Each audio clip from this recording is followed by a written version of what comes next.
नए सर्वे में भी सुन लो भैया, पिछली बार थोड़ी गड़बड़ हो गई थी। मुझे बताया मुख्यमंत्री जी ने, विजय जी ने, कि साहब जिसके पास टू व्हीलर होता है, मतलब मोटरसाइकिल, स्कूटर, उसका नाम ही कट जाता है मकान की सूची से।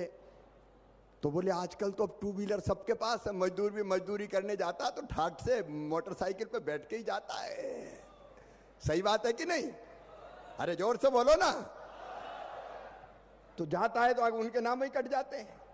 और इसलिए अब हमने फैसला किया है कि जिनके पास स्कूटर, मोटरसाइकिल होगी, टू व्हीलर होगा, उनको भी मकान दिया जाएगा, उनको अपात्र घोषित नहीं किया जाएगा।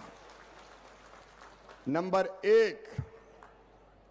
और नंबर 2, एक अभियान मोदी जी ने चलाया है, लखपति दीदी अभियान। और दीदियों, मैं ही उसका मंत्री हूं। लाडली बहना के बाद महतारी बंधन आ गई, आपको बहुत बहुत बधाई। लेकिन अब लखपति दीदी भी बनाना है, और लखपति दीदी बनाना तो आमदनी बढ़ाना पड़ेगा कि नहीं? लेकिन आवास की सूची जो बनती है पात्रता की, उसमें तय कर दिया कि जिनकी आमदनी 10,000 से ज्यादा होगी उनको मकान नहीं मिलेगा। तो हम कहा हमारी लखपति दीदी तो रह जाएंगी। और इसलिए अब तय कर दिया कि 10,000 रुपया महीना नहीं, 15,000 रुपया महीना भी आमदनी होगी तो भी उसको मकान दिया जाएगा।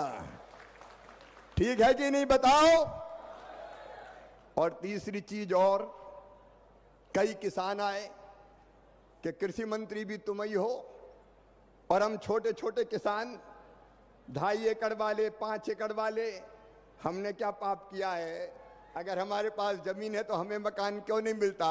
तो सुनो रे किसान भाइयों, जिनके पास 2.5 एकड़ तक सिंचित जमीन और 5 एकड़ तक असिंचित जमीन होगी, अब उनको भी मकान दिया जाए। अभी आपने सुना देश के पंचायत मंत्री श्री शिवराज सिंह चौहान के भाषण को, जिसमें उन्होंने बताया कि इस साल 2025 में अब पीएम आवास पाने के लिए जो न्यूनतम पात्रता है वो यहाँ पर मंत्री जी ने बताया है कि पहले जो है किसी के पास अगर मोटरसाइकिल होता था तो उन्हें जो है आवास की पात्रता सूची से हटा दिया जाता था।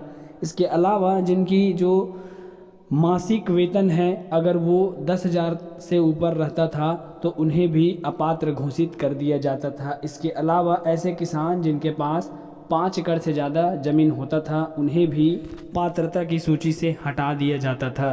तो ऐसे में देश के ग्रामीण एवं कृषि और पंचायत मंत्री श्री शिवराज सिंह चौहान ने ये क्लियर कर दिया है कि अब जो ऐसी पात्रता के लिए जो प्रतिबंध था, ऐसी प्रबंधन को हटा दिया गया है। अब जो है 5 एकड़ से ऊपर वाले भी यहाँ पर आवास के लिए पात्र साबित होंगे। इसके अलावा उनके पास अगर मोटरसाइकिल है तो भी वह पात्र होगा। साथ ही यहाँ पर न्यूनतम जो वेतन है वह 15,000 निर्धारित की गई है। ऐसे ही वीडियो देखने के लिए चैनल को सब्सक्राइब करके बेल आइकन के बटन को ऑल नोटिफिकेशन पर सेट कर लें दोस्तों, और हमें कमेंट्स करके बताएं आपने सेल्फ सर्वे के लिए यहाँ पर आवेदन किया है कि नहीं।